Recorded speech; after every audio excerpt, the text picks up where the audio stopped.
महाशिवरात्रिको सम्पूर्ण नेपालभरि रहनुहुने आदरणीय मुबुवा दाजुभाइ तथा दिदीबहिनीहरूमा र शुभचिन्तकहरूमा हार्दिक मङ्गलमय शुभकामना टक्राउन चाहन्छु।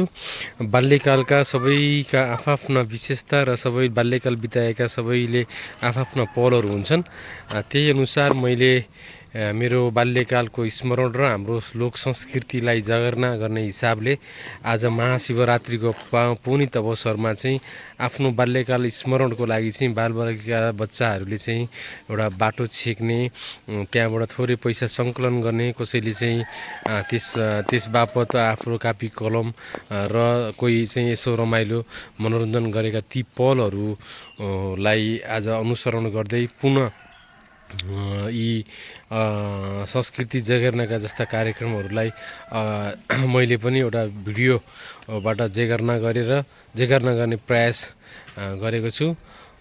साथमा यहाँ यी बच्चाहरू आफ्नो कलिला उमेरहरू रमाइलोको लागि र समय अनुरूप चाहिँ बाटो छेकिरहेका छन्।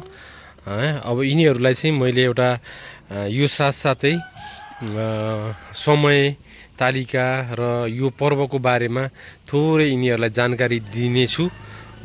आशा छ यो जानकारीले पक्कै पनि यिनीहरूले यो बारेमा चाहिँ र विगतका